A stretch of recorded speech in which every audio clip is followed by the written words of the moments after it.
Hello and welcome to today's episode of Mom Can You Not? I'm Coco and I have my wonderful co-host, Mama. That's what I'm doing these days. Hi guys, hello, how are you? I am so excited. You guys are amazing. I've noticed that the family is growing slowly. Mushauri kukura. Thank you so much for those of you, those legends, my legendary. I subscriber to the podcast. And yeah, How are you doing today, babes? How's your weekend been? my weekend was very good. We were celebrating we're celebrating Shiloh's birthday. She turned 2 this Sunday, right? And because Shiloh is a traditional queen, Yes. she had a traditional birthday. So takabika sadza, neaifiridzi, and every traditional meal she likes. She's a funny YouTube daughter. She doesn't like anything, too Like British. fast food, Nah, she like doesn't like any something of like that. like Sadza, jena mponesi, jeda. Jeda mponesi ndora anoda. From when she turned, I think 6 months, I introduced all my grandbabies to Sadza as soon as they hit 6 months. And they all seem to take to it like a duck to water. I remember duck to water. Because when Zia was like a year, Zia would go into the fridge, right, and just get sadza like a cupcake and just walk around just eating plain sadza like that. Jojo is the same. If you ask Jojo, would you like pasta or sadza, Jojo will go for sadza. And Jojo, I introduced Jojo to sadza just before I went to Zimbabwe. I cooked sadza with beans, boarding. So I cooked sadza, beans, and more, and she tasted it and she's just loved it. But of the three, Shiloh loves sadza. Yeah, she doesn't even eat a nursery that No, much better. no, So I was like, oh, should I send her with a lunchbox, with a lunchbox of sadza. Oh my days. Yeah. Oh gosh. That's something I wanted to say. Now she's gone over the top of my head. I've got something very interesting. Thank you very much to the people subscribing to Patreon. You are amazing. But I've got announcements. Mommy's going into the studio. Yeah, tell them. Guys, I've been But writing. we're cooking.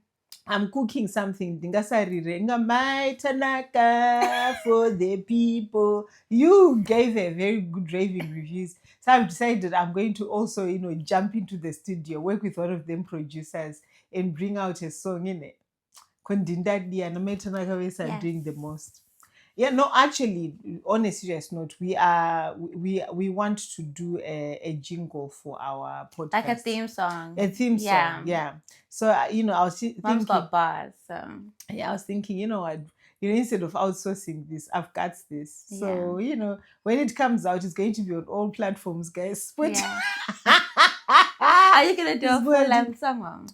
Well, I'm going to do a full length. Just like a little jingle, but no, I'm going to commit to going to the studio and do a full length song. Okay, that's sick.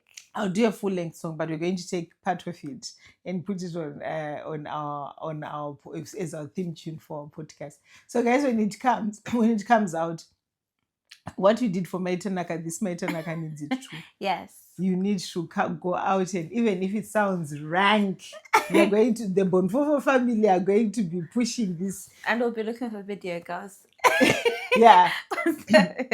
we are going to go the whole length, guys. It's going to be a full production. I'm going to work with a producer, do the theme tune. We're going to do a video. We're going to need video girls. So Daddy, because all these mamas are doing it out there, babes? I'm going to do it too. So yeah. So this week's episode is dedicated. Well, the next 4 weeks are dedicated to dilemmas. So I've got the first batch of dilemmas. But before I get to the dilemmas, if you have any problems that you would like us to address, please use the email address that's in my description and write into us, and we will solve your problems. Right. I've debated. We had a meeting about this. I'm not keen on dilemmas. You guys know that, and I've been saying it from the day we started this podcast. But they keep coming into our inbox, into our emails and whatever. So I thought that there are too many of them for us to ignore, because again, the other thing is we want to give you back what you are giving to us. So if it's dilemmas you want, we will solve the dilemmas. But like I've always said, it is a waste of everybody's time. No, please send your dilemmas. These girls and boys are going to do what they Please want. send your dilemmas because in Nini personally, Anfaranyaya. this This one, I am Anafaranyaya. so nosy. I love people's gossip. So please, if you've got any gossip for me, So send. you see, it is nice. So we're bringing them because if people ask these questions, we have to ask them. So what's the Yes. first dilemma? Okay, so the first dilemma is, dear mom, can you not? I really need your advice because I don't know what. Wait, I really need your advice because I don't know if I'm in the wrong or if my mom is just being too harsh.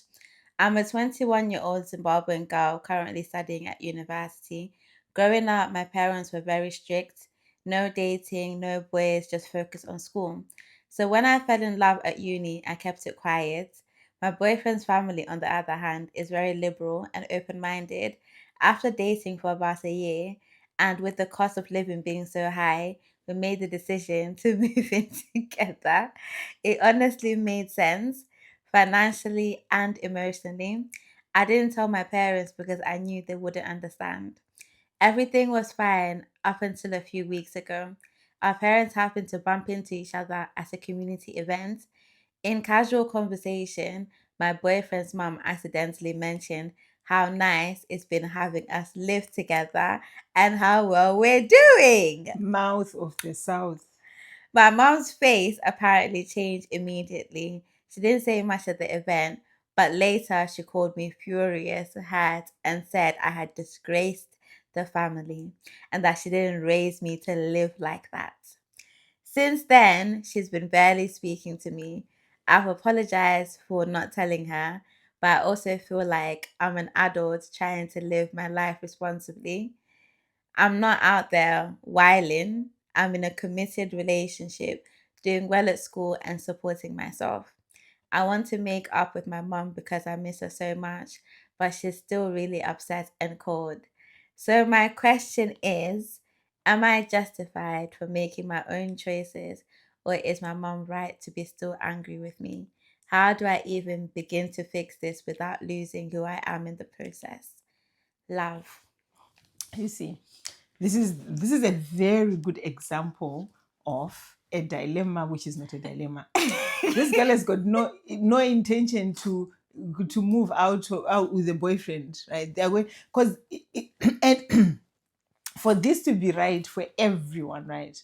If for this mom to be happy and go and stand in front of her congregation and talk so well of the daughter that tries to move, the funny thing, right? Okay, I'm going to speak as a African mom first and foremost, then speak as a liberal mom secondly, right? And then as a home girl, that As a home girl, thirdly. So I'm going to be three things so you take the advice that suits you, right? Dear girly, 21-year-old girl, right?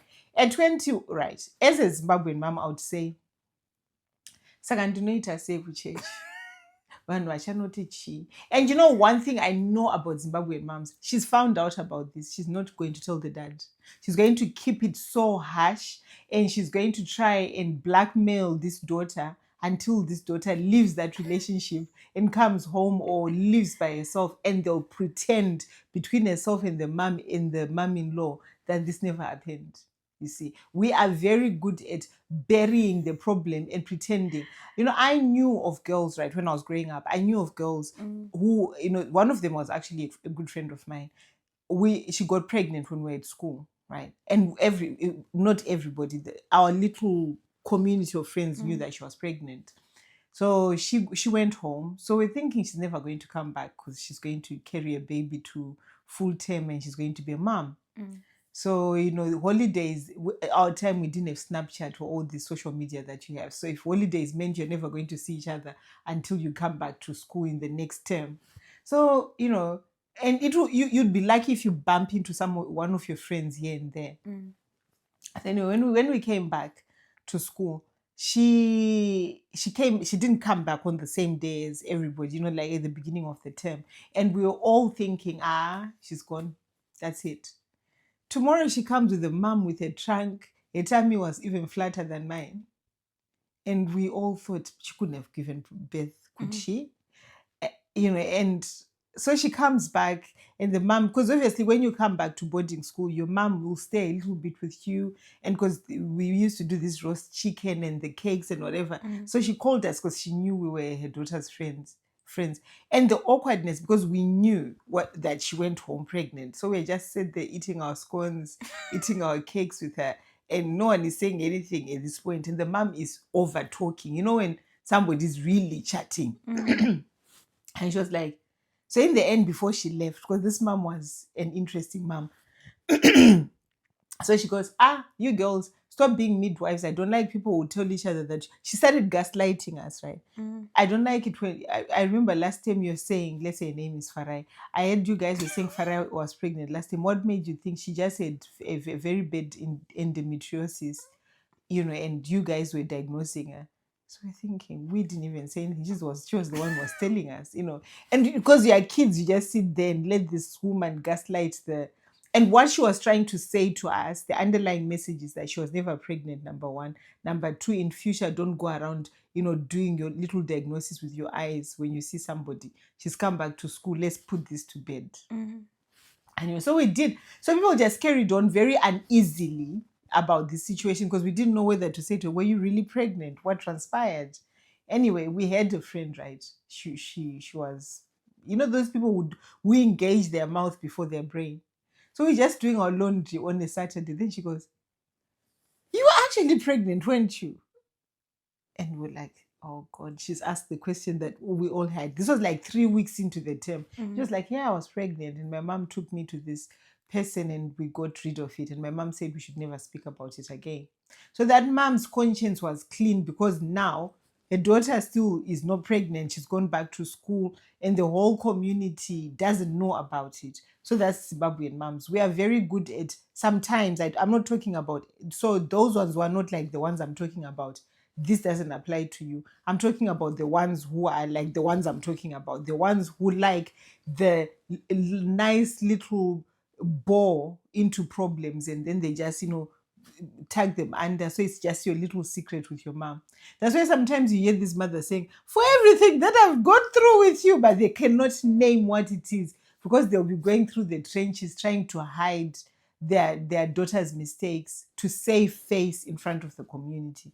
So that's that mom. Because I'm sure if this daughter was living with a boyfriend and no one knew but the mom, the boyfriend, and herself, I don't think there'll be a problem. I don't think so, because if her mom was okay with it, she would have just told her mom, and then the mom should have sworn the mom to secrecy. No. Moms never say they're okay with things, but it's the reaction. I knew, like when I was growing up, I knew girls who used to go out and date sugar daddies and bring sugar home. And you see the mom saying, hey, send sugar. Where does this, no one is saying. Do you know what I think? I think if the mom is really religious, because some people are like really religious, if she's really religious, she has a problem with this. And the idea that maybe she could end up with a nubu before she's finished university. Is it religion or is it what the other church members will say though? It could be both. Because some people I was going to say anti-religious. Living in sin is against the teachings of the scripture. But this is the thing. So if the mom is really about the good book, no, fam, because there's a lot of things here. The mom could be very religious. She could also, even if she's not religious and she's a community member and it's culturally inappropriate for them, because for Warung is not culturally inappropriate in it. No. So if it's culturally inappropriate, she's really religious and she also doesn't want the youth to end up with a nubu, she's going to be genuinely pissed about this. But if she's not religious, she probably just wishes the daughter had just told her and they would have just kept it to themselves, maybe, if she didn't want everybody to know. But what I'm trying to say is, this watered down version of culture and I don't know about religion. I can't comment on religion, but the watered down culture we have here, where there's not that stringent cultural underpinnings like when I grew up in Zimbabwe, where you were a community's child. I would meet some women who were just neighborhood moms that if they saw you with a boy, they'll chase you. You'd get home, but your story would have been dealt with by somebody who's not even your mom. That's how communities were. You were disciplined by the community, right? But we still went on to do weird and wonderful things. I think during my year, that was the highest, statistic of teenage pregnancy, things like that, because girls and boys are going to wild out regardless of what is being underpinned. What I'm trying to say is, when parents are normally very hard on religion, hard on culture, I'm going to say to you, ladies and gentlemen out there who are raising teenagers and young girls and young boys, whatever you think your child is not doing, they They're are doing doing it. it. If you think your daughter is not going out and doing A B C D, they are doing A B C D. So my question is, if you're one of those parents who is like very religious, very cultural, very like conservative, very conservative, what do you do in that situation? Most of these, I'm speaking for my generation. Most of this is performative, conservativeness. Because some of this, I know for a fact, and I'm not, you can come in the comment section if you think what I'm saying, I'm chatting nonsense. But most of these things, it's because you want to be seen, to be following the status quo, but yourself, you are not conservative. We are not a conservative society as we like to portray. So I'm saying the majority of But this. mom, there are some people who are conservative, or Yeah, who but- at least think they're conservative. So those people, what should they do in that situation? They cannot do anything. It's just hope, wish, and pray that your other conservative friends never find out about it and laugh at you in conservative, like conservative. That's all you can do. Because All you the can thing do is is, just let it go in it. Because what are you supposed to do? And You can't one drag the thing- child out of the house. is something, guys. But you should tell your children though, like what you think. You know why she's saying that? Because she knows why she hid it from her mom. Why did she hide it from her mom? Because she knows her mom she knows her mom is is not about this life. Yeah. So she hid it. So what in essence this is telling us as parents, this is, if you are watching it with your mom, or your mom is in the bedroom and on Roora box shift, take this part of the podcast to her. Yeah, God. The moment you try to be too strict, you are just teaching your children to hide things away from you. Open a dialogue and allow your daughters and your sons to be children, to make mistakes, because we've all made mistakes. That's really good advice. We've Mom. all made mistakes. I shouldn't, spoon feed my conservativeness to my child, because how I grew up is not the way they're growing up. We grew up in Zim. We're still doing the most. In Zim, we didn't have Airbnbs, we didn't have university to live, but girls and boys were still making each other pregnant. How were they doing it? Right? If everyone was conservative. So what I'm trying to say is, let's not ruin our relationships with our children by imposing things that we failed at. You've been married for 15 years, but your husband is bringing a 3-year-old to the house. How is that happening? Those are the answers and questions that you need to be asking yourself and your husband, since you're that conservative. Why is your husband still in people's DMs doing things when you are such a conservative wife? So sometimes I think we need to not lose our children over things that are unattainable. Perfectionism is not attainable. She sounds like she's a very bright girl. She's 21. She's stuck in university. She's probably in a second or third year. She's about to finish. It's her life at the end of the day. Let's let them live lives. Let's love them through their mistakes and say, you know what, I'm not particularly happy with the way you've done things. Because the other thing also is, even though she is choosing to do what she's doing, she's still your daughter and she still needs your advice. And she's still doing it. Yeah, she's still doing it, but you probably need to say to her, I know that you're living with a man, but what are your plans, right? Because the last thing you want is for somebody to jump in and be a pseudo mom and a pseudo advisor to your daughter and be telling your daughter things that are even worse than them living with that boy. Because if they're almost the same age, they all need your support. That mother is doing the right thing, because at least she's keeping an eye on this relationship. Relationships are tough, for any age. So think of your daughter who's trying to go to university, come back and be a girlfriend to a young boy. They're young. So what you need to do is understand that they're going to make mistakes, but love them through the mistakes. Because this judgy nonsense is not going to stop them. What they'll just do is they'll go and bury their lives to the extent that you'll never know them. And there's the worst tragedy is never knowing what your child has been up to, I think. Okay, and then the next bit of advice is to the girl, isn't it? Yeah. So I've spoken to the mom. To the girl, Yeah. young lady, I understand you try to justify this by saying, hey, cost of living, you just wanted to see what she's like. You wanted to experience the D in it. What I'm trying to say is, like I've said, relationships are tough. They've got ups and downs. And there are going to be some situations where you will need your mom. Because, these boys ain't all it, isn't it? They're not. You're going to get these things that you only a mom can understand. You can speak to your friends about it, but they're busy chasing after their own little boyfriends as well. They don't have time to be telling you anything. Personally, I think that 21 should be outside of it. I think she should be outside. What is she doing now for uni wife? Like, but it depends with what because gosh. I've seen such immature 21-year-olds or such immature 40-year-olds even. Maturity is not about age. I don't even think it's about maturity. I think And it's also about bear life in mind, experience. not even just that. And also bear in mind from the background she's coming from. She's coming probably from a very conservative background. True. And she doesn't want to be outside. Where you're like raised to be a wife anyway. Yeah, where she doesn't want to be outside. She just wants to be with a 21-year-old and they just make it work together. But being outside doesn't mean that you're just flinging your clothes like everywhere. It's just getting life experience as well. Getting the experience to like live by yourself. Because say if you're in a relationship with somebody from like teenagehood or uni, and then you then marry, you'd never get an experience to live by yourself.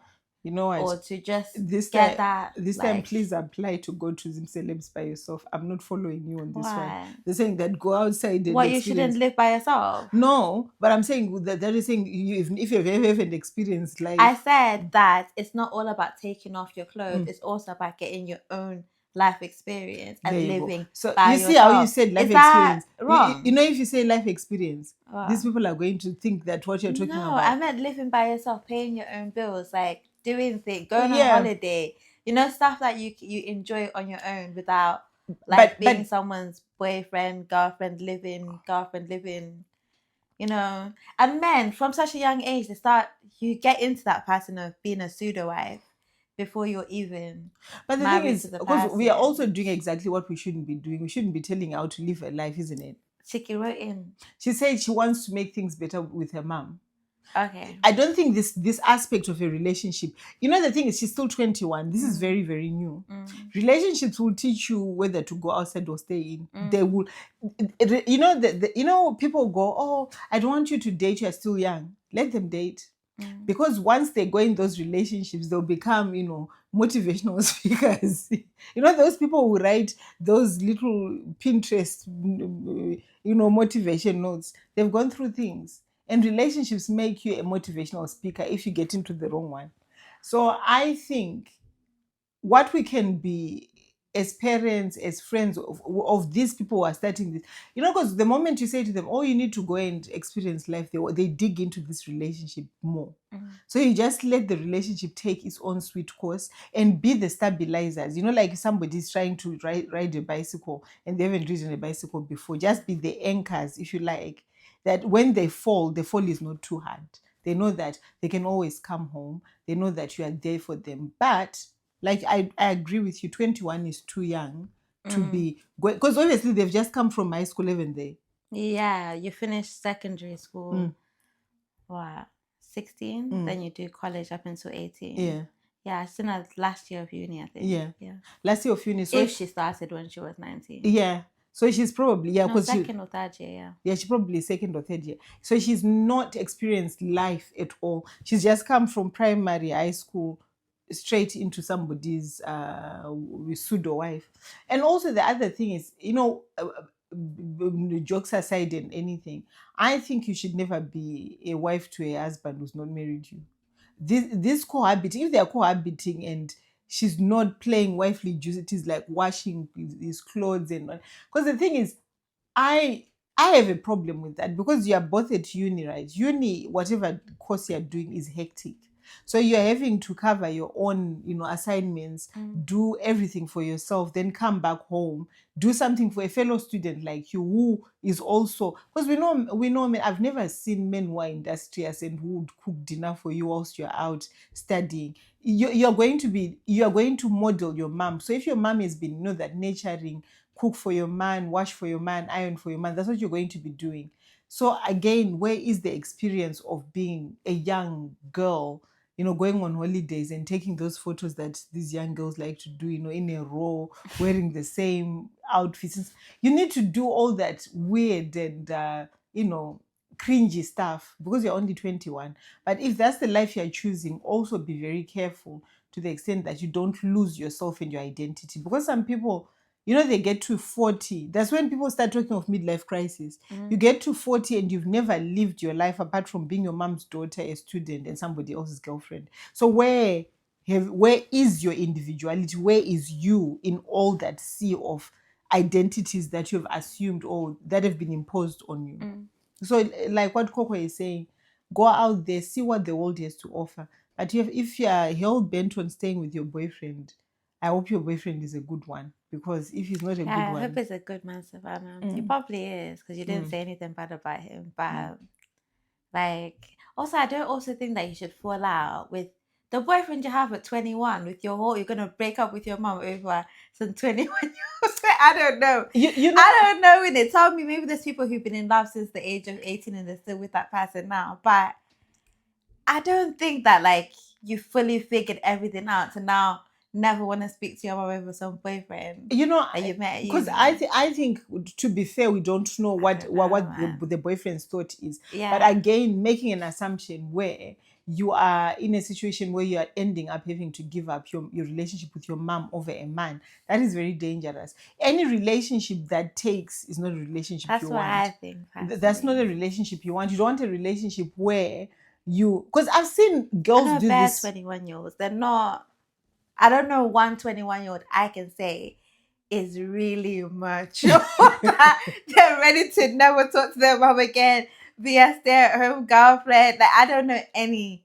Maybe they're out there. I don't know any. And it also depends. It also depends because I once spoke to, I think I remember, I don't know if it was you or somebody else I was telling, because she was in a young couple relationship, but she had a bunch of kids, because I think she was 23 and at this point she had 3 children.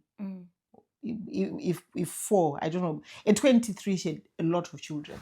So she was talking to me about how the husband, I don't know if it was a husband or a live-in boyfriend or a partner, I don't know, but she was coupled with somebody else who would not let them see anyone, would not let them see their sisters, their mom. They were sort of just stuck with these children. And she was saying that she feels like he understands. The way she was trying to phrase it was that the husband understands that the family are not good for her. So to protect her, and I said, what do you mean your family is not good for you and your husband is protecting you from your family? And you're saying that my mom, really flipped out when I got pregnant at 17 and was like, you've ruined your life and why are you doing this? And then my husband had to, my partner had to come and pick me up in the middle of the night, and they've been having children. I said, so have you finished school after this? No. Do you work? No. Are you intending on doing something with your life? Well, my husband said that, partner said that, this is not the right time. So I'm pregnant. Yeah, she had 3 children and she was pregnant with the 4th one. So now those are the type of messes I worry about when it comes to young people, and being in a relationship. If they're both 21, I'm sure it's going to fizzle out and she's just going to move forward. But the issue is if the boy is older and wants to influence the situation, now it becomes a problem. Because sometimes you find these girls who think that, a older man telling you all these sweet nothings is such an amazing thing. And because we are raised to be wives, some of us, and some are raised for the male gaze that if any man looks at them and says that I see my future with you in it, they'll drop everything and just focus on this future with this man. So what am I trying to say? whichever age you are, don't forget your individuality. Don't Yeah. forget that when you came down into this earth from your mother's canal, you came by yourself. You're not holding on to a man. So this business of centering your whole adult life, or it's never healthy, because the thing is, what you're setting yourself to fail. Because relationships, a man can just wake up one day and see another 21-year-old when you're now 28 and think that they want that 21-year-old, and you've been jugging for this man for the last 7 years, and they've just decided, you know what, you're not for me. So whilst she's at uni, I hope she gets a degree. Finishes a degree. Don't let that man baby trap you. Do whatever, yeah. So if she's still, if the relationship is stable and it's making her happy, but still at the back of your head, don't forget who you are. Because sometimes we get into these relationships and become enmeshed with the man, and we try to be everything to that person, and we forget ourselves. And the thing is, there's always exceptions, right? Yes. There's always exceptions. There's a man out there who's amazing and you're supposed to live happily ever after from the age of 16. Those exceptions exist. But the rule is, don't make any permanent decisions before your prefrontal cortex has developed. Because you may go on to think, oh, why did I do that? And let me tell you, those boys you are starting to, especially you who's watching, those boys you're starting to talk to, and they're saying you have the sun, the moon, and the mountain, and the rivers to me. Hold on to those thoughts, enjoy them, and laugh them, because most of them are jokes. Because the day a man decides kuta, even when I go to toilet, not. Yeah, and also be careful that what Mom was saying before, that in all of this, you're not becoming so isolated that you only have this man in this family, because that's not healthy and it's not safe either. And I've seen this. I've been around girls. I've seen it. When girls get into relationships, the first thing they do is they stop talking to their girlfriends. If she was if you are very active in the group chat, you see the person. Sometimes they even exit these group chats, and I've seen, because I've been both sides of the spectrum. I've seen some of my married friends who we were single together. Since they get married, they start preaching this anti-singleness, gospel. And you're thinking, you've just been married for 6 weeks. What are you talking about, right? So don't forsake your friends, and don't be told, Kunzi, oh, I don't want you to be around your friends because we're not furira. Because what men in essence are trying to say to you is that you are difficult to control if there are people watching, right? That is the biggest red flag. You should have a girls' night out. I'm not saying spend every waking moment with your friends, but I'm saying a girls' night out. Your girls coming to see you, you visiting your girls. There's nothing wrong with that. Any healthy relationship is like, is healing. It brings other people in. It goes to others. If a relationship is just about you and your man, there is a problem, because what I know for a fact is that you cannot be everything to your man, and your man cannot be everything to you. Your man doesn't know anything about periods because he's never had one. He doesn't PMS because he's not a woman. There are things that only women can understand. There are things that his friends, because you probably are not a Chelsea fan and you don't care for football. So what are you going to do on game days when he wants to stand up and hold his head and go, Saskam Dembele Benzi? You're just thinking, who is Dembele a dance? What is it? But so things like that, you should still maintain your own, individual interests, things that you enjoy doing outside of him. This business of enmeshment that girls do when they're in relationships, love you need so to sweet, stop. guys. Love is sweet, especially when you give each other time and space to. When you're that age, that love is so sweet. It's all consuming. That's why I'm saying, why I've been a bit wary that she needs to not lose herself in this love, because I know what 21-year-old love is. It's so sweet. And the thing and about it's so poor as well. It's so poor, and it's so it's so full of noodles, and it's so full of games. It's so delusional. And it's so sweaty as well, because 21-year-old boys are so They're sweaty. not the most hygienic. Yeah. But when you see him walking in, you just think, my king, my prince, Jesus, I would shoot my mama for you. That's where she is. And when you grow older, guys, get to 29, 28, you realize I'm how thinking much of the boyfriend I had when I was 21. But then I we think thought, that's why I'm a bit like, I know I'm getting older. I don't want to be an auntie, but yeah, just allow it, fam. but what we're saying is experience whatever it is that you're going through. Everybody should have puppy love. Puppy love is, it sets the bar for, those mushy feelings. You have to feel those things. The feels. Yeah, you have to feel those things. No one should be stopped from having those mushy feelings. But what I'm trying to say is, know that they are mush for a reason, because they rot very quickly. So you should always, to a certain extent, I know right now, some of you are listening to me and you're looking at your boyfriends on Insta saying, I hear you, I'm Bondaro. Oh, you. Please, God, keep him for me. So this is going through this ear and that ear. But please, when you get to those weird spaces in your relationship, please come back to this podcast and listen to what I'm saying. It is part of growing up. We all went through it. I remember when I dated my first boyfriend, I was the second day I was writing my name with his surname. And you know what? Mom is she's so full of it, yeah. The way she's talking about, to the mom, if you don't like the boyfriend, just let them. Mom single-handedly broke me up with all my early 20s boyfriends. Waste men. She broke the relationship. She broke it up. Men. She didn't leave it be. If she did not approve, it was never happening. No, but the it thing was no. It was not happening. I'm still alive. I am still alive and I've got my own voice. Saying this for the I am podcast. still alive and I've got my own voice. Doesn't get cut. I am still alive and I've got my own voice. Please do not speak for me. This is the thing. When people start speaking for others, they lie on others.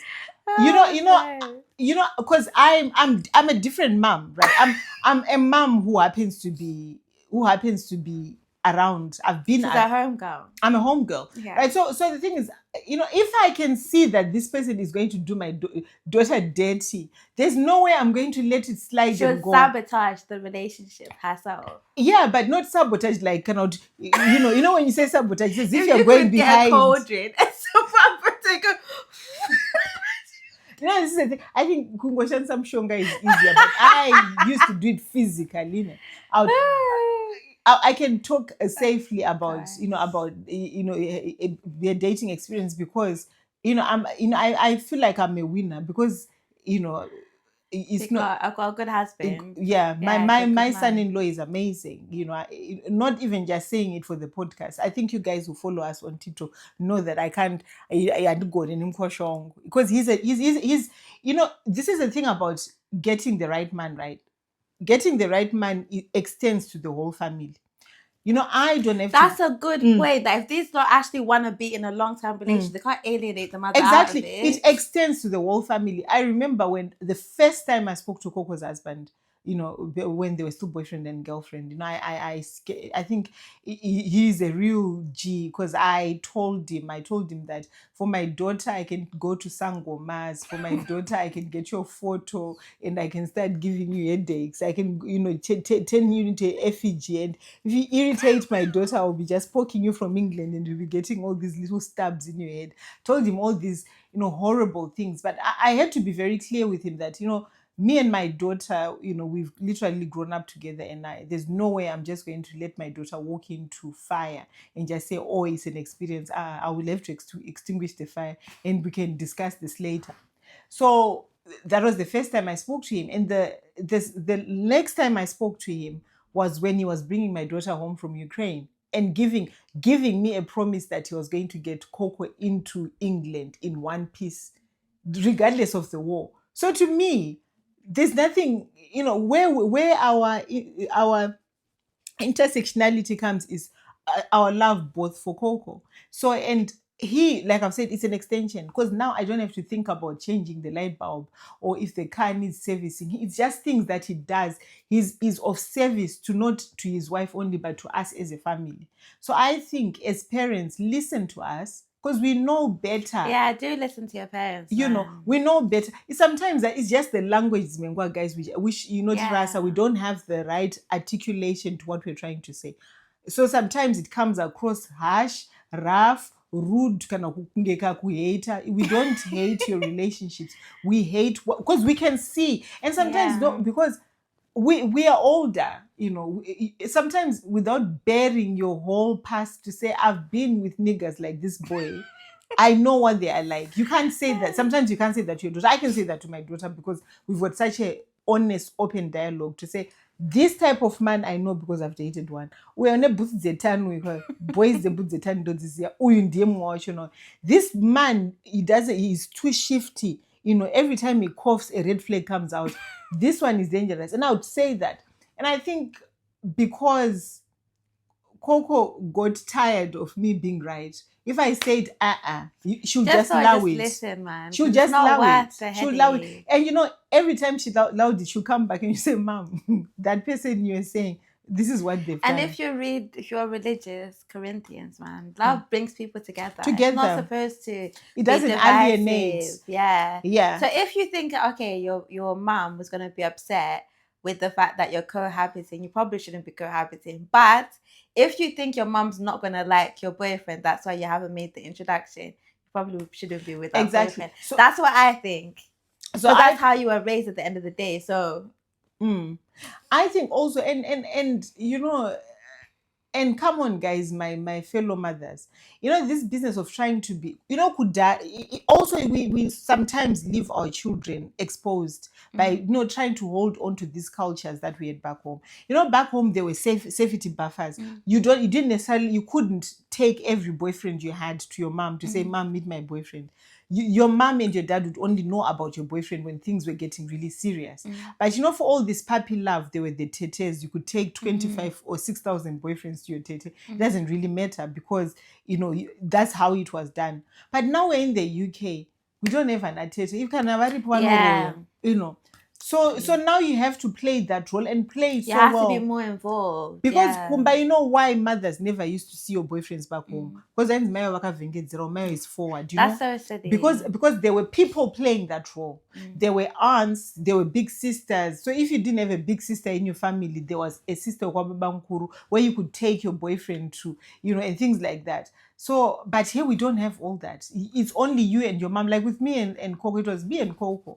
And so if I didn't play that big sister tete, everything to her, should be with a German, a SoundCloud rapper right now as we speak. But I wouldn't let that happen because that wasn't my portion. I wasn't going to raise my daughter to be with a SoundCloud rapper. That wasn't ever going to happen, It should have, if she tried to have a baby with a SoundCloud rapper, I would say come back home with your song and leave your SoundCloud. We are SoundCloud home, but you're not living with that man. So I'm not saying that I'm perfect, but I'm saying sometimes you have to make culture work for you. Yeah. You cannot keep on being that rigid where in this country, if you don't play that big sister, big auntie, big whatever role, Monoko will go and find those pseudo aunties and pseudo advisors out there, and most of them are not good for your children. They are telling them to do you can't things. be so trying to uphold culture that you sacrifice the relationship. Exactly. Because then they don't even want to tell you anything anyway. No, they'll just go underground. They won't stop doing what they're doing, but they'll just make sure that you never know about it. So the takeaway, I guess, is children, listen to your parents. Parents, allow your children to speak to you. Yeah, now the final liberal take now. This is me being very liberal. Right? What you just need to do, right, is block your mom on all socials and carry on with your boyfriend and hope for the best. But she already knows though. Yeah, but what I'm saying is if she doesn't broach it, you don't broach it. Oh, if no one says anything. If no one says anything, you just carry on as you are. That's the other take. If she doesn't, because also as the grown up in the relationship, she should say what her problem is rather than acting up. This is the thing about us African moms. She'll spend the whole day singing songs of my hymn and trying to make you feel so bad. But these Gen Zs, they don't feel bad in it. Yeah, they might even help you. They might even help you sing this song. So that's my take on that dilemma. We've got the second dilemma now. I'm going to read it for you. So, dear mom, can you not? I'm writing in because I honestly don't know how to fix things with my dad, and time really isn't on my side right now. I'm a 25-year-old Zimbabwean guy living abroad, and I recently proposed to my girlfriend, and she said yes. We've also just found out that she's pregnant, which is exciting but also stressful because I really want to do things properly before her pregnancy starts showing. I spoke to my dad about organizing a proper Roora ceremony. I asked him to help me plan it the traditional way, but from the start we clashed. My idea was to do a Zoom Roora because flights to Zimbabwe are expensive and I don't have the time or money to organize a full trip with short notice. I explained that my heart is in the right place and I still want to honor our traditions just in a way that fits my situation. My dad wasn't having it. He said we must go to Zimbabwe to inform the extended family, find a proper mnyai, and do things face to face the right way. He accused me of trying to cut corners and disrespect the family. We argued and it got bad. In frustration, my dad basically said, since you know everything, do it yourself. Now I feel stuck. I still want to respect him, but I also need to move fast and realistically. How do I approach my dad to make peace and explain that I'm not trying to disrespect tradition? I just need to understand where I'm coming from. I just need him to understand where I'm coming from. Is there a way to compromise without him feeling dishonored? Please help. This one is an easy one. Mm. You don't. What you just need to do is speak to, if he's got, siblings, your dad, if your dad has got siblings, speak to them.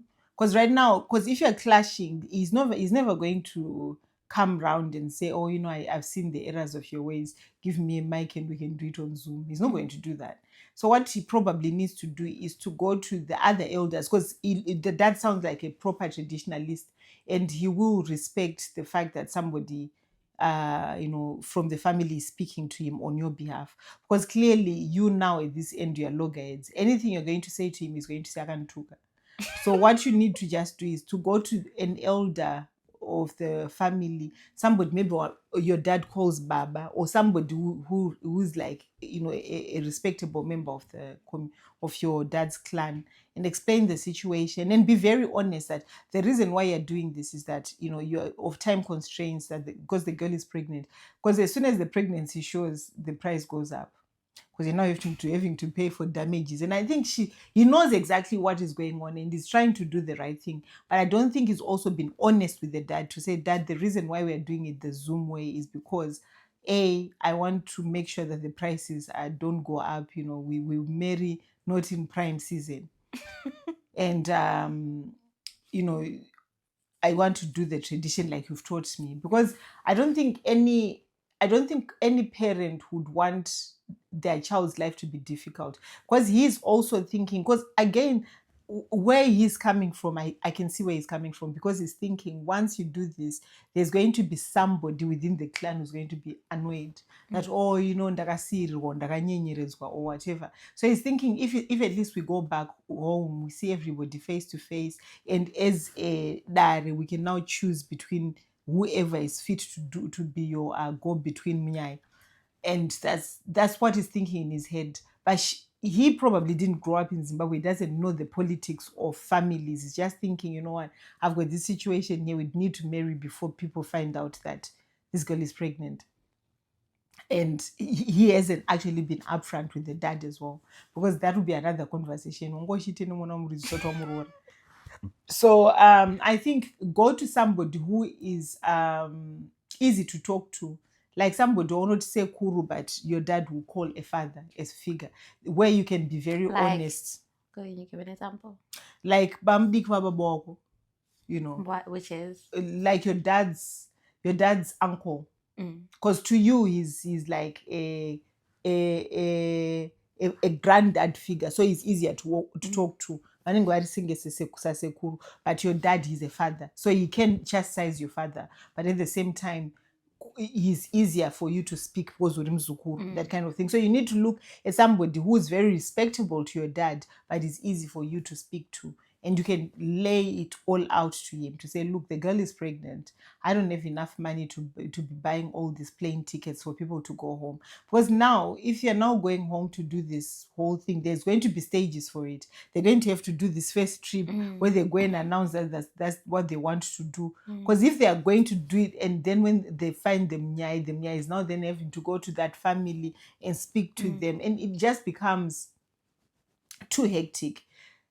if they do that, so it means now like 2 trips to Zimbabwe. If they decide, okay, we're just going to do 1 trip and do things at the same time, now you have to bring your mom, because you can't go with your dad only. You have to bring your mom and maybe other If the important dad people. wants to do it that way, he should pay for all of these up and down trips. Do you know the cost of a plane trip to Zimbabwe? Just like say from here, it's like what, 700, 800, up to £1,000. Yeah.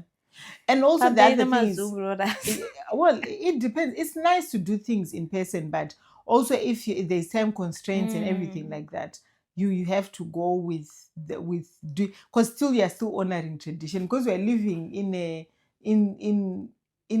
stage, globalization. yeah, where people just are getting more comfortable. I remember during COVID, people were doing, I never thought my grandma would be calling me saying, oh, she's coming from a WhatsApp service. I'm like, what is a WhatsApp People service? had Zoom baby showers as well. Yeah. Remember? That was like a thing. It was a thing. And gender reveals. Yeah, on Zoom. So that time taught us that we still can do things even though we are not in the same room. But I know that there are traditionalists who want to do things the right way, things the face-to-face way. And also I think, doing things via Zoom, because no one is there face-to-face. Because the amount of horror stories I've heard about, people being bewitched, at these Roora situations, and people being poisoned and stuff, because human beings are always going to be human beings. So at least on Zoom we can just hate a screen. We don't necessarily have to be in. My friend actually had what do you call it? A stand-in for her when she got married, because she couldn't go. So one of her brother's daughters sat there, and she was like her I've heard of that before. Yeah, and the husband couldn't go. Lawrence and Gwen, they couldn't go. So they had stand-ins for them. There was a mini Lawrence, then the mini Gwen, and they were all doing the marrying whilst they're here. So it's still virtual, isn't it? Yeah. So there are so many ways. People are being creative out here about how to get married when you are far. And they even, so as the day was progressing, they're getting, WhatsApp videos from their families just telling them that about how the wedding was going. About how the wedding was going. And we were also doing things in here. So I think it's just getting your dad on board. I don't think it's a nice thing to start off your your wedded bliss at loggerheads with your dad. And this is easily sorted out. It's not like a mom. Moms can be very iffy, because moms can hold on to grudges. But men normally, once the uncle speaks to them and says, aiwa, mazimsadaro and whatever, chiyongo, ngaise matambo, and everything just calling finishes. each other by titles. Yeah. And I was in Zoom and talking to each other. And because I remember this is really interesting. We went to a party, right? It was back home in Zimbabwe. So one of my sisters had just gotten married. So when people in another way, because my brother-in-law used to drink. I mean, he loved the bev. He was about the sauce. People who drank until their faces were shiny. That was my brother-in-law.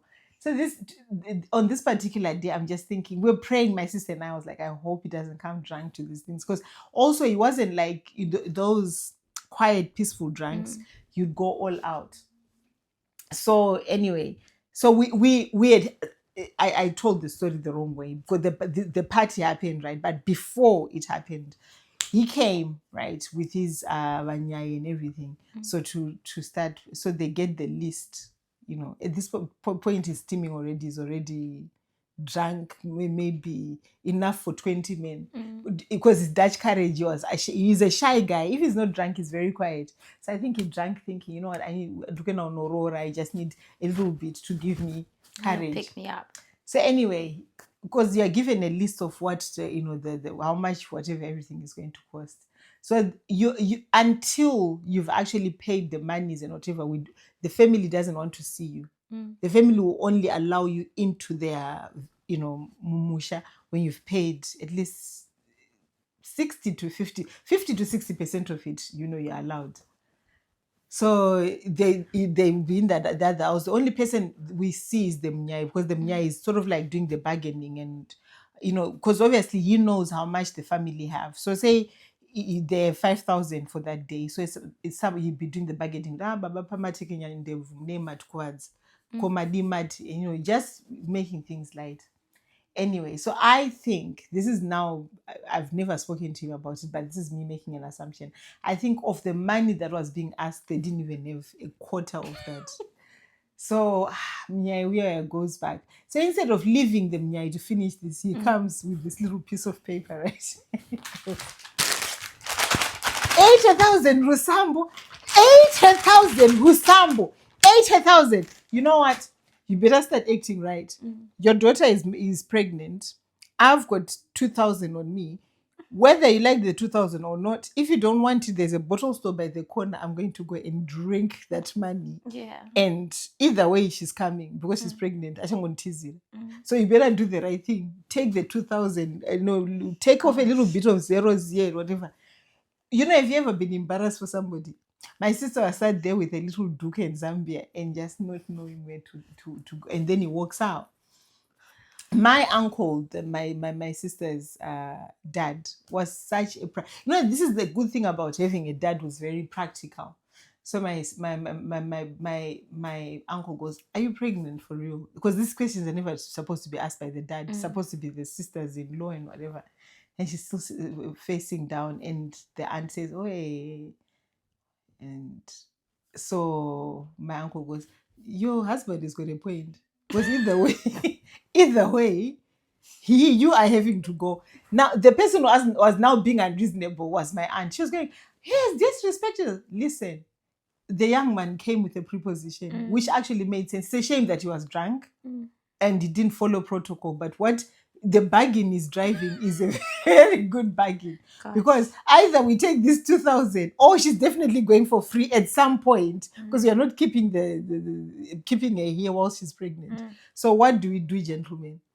So because he was the one leading in these negotiations, my uncle, the other guys went, I think we should just look at what he has and just make it fit. I think the things that we need to focus on, because we need to focus on Jinjanamai, so we make sure that the mothers are right.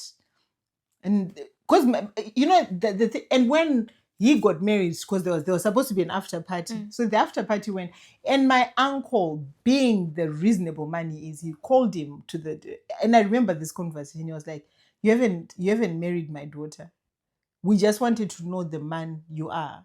And this is a token, because 2,000, as you can see, I've given it to, because there were quite a few brothers. And he just said, have whatever you want, because now this is your son-in-law. If you see him, misbehaving, you've got every right to chastise him, because you now know him. He understood the importance of these ceremonies. It's not about enriching each other, because now I'm hearing that people are asking for BMWs for Rusambo, and he didn't care for the money. He just wanted to know who this man was. And I think my brother-in-law was very appreciative of my uncle, because I think throughout their marriage, he used to, because he had a bit of money, he bought them a house, a very nice little 2-bedroom house. And, he would say to them, if you want to do things and you cannot afford, do not be out there, because I'm your father. I'm your dad. Your dad is gone, but I'm still here. I'm your dad. And I think that even helped him with his drinking, because he knew when he was going to see, he was loved. And I think some of these things we need to speak truth to our children. We need to let them know that this is just a ceremony for families to get together, and not make it too difficult. Because if the father is starting like this, what's going to happen on the other side? Yeah, it's true. So don't make it too difficult for him. Because these days, these Gen Zs don't do things like this. So just go and get their girlfriend and they live together, I believe, after. If that. Yeah. And then you are told by somebody that they saw a Snapchat wedding on TikTok, that they did this. So if they're still trying the best they can in this difficult economy, in this difficult world, to embrace culture, let's not make the culture too difficult for them to say, you know what, I'm never going to do this again, So if they're saying, let's Zoom it, ask them, how do you Zoom it? So how do we plan this? Because they will have the ideas. Let's just embrace the new with the old. So the new will be doing it via Zoom. And the advantage is less kuroiwa. Because also there are parts of the ceremony that you can just make preview to just the two families. Because some people come to actually see how much your daughter is getting married, so that they can hate, or so that they can roya you. So you can block those parts, or you can mute those parts, so that people don't necessarily, they can see what's happening. And when everything is said and done, if somebody says, Mari, were you not there throughout the Zoom? You can blame technology for the things that they haven't had, because some money, especially in our culture right now as we live, you are calling Bankuruve Buera, who has lived the whole year.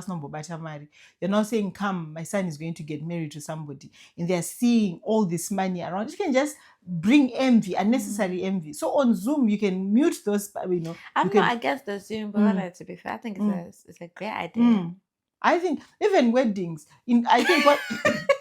Honestly, let's just move everything to Zoom. You know what you can do? Your nearest and dearest can come to the actual wedding. The other extended family, give them Zoom links. If they really love you, they'll go and buy their data and watch you via Zoom, get married. Yeah. And they don't have to be there. I've seen a lot of things being happening via post-COVID. And also I watched that, those fat people shows. There's this one, she couldn't leave her house when her mom died, so she was crying and kissing the coffin on Zoom. Aww. There you go. So Zoom has got a place in this modern day, so I'm not mad at it. I actually support it. Thank you very much, babes.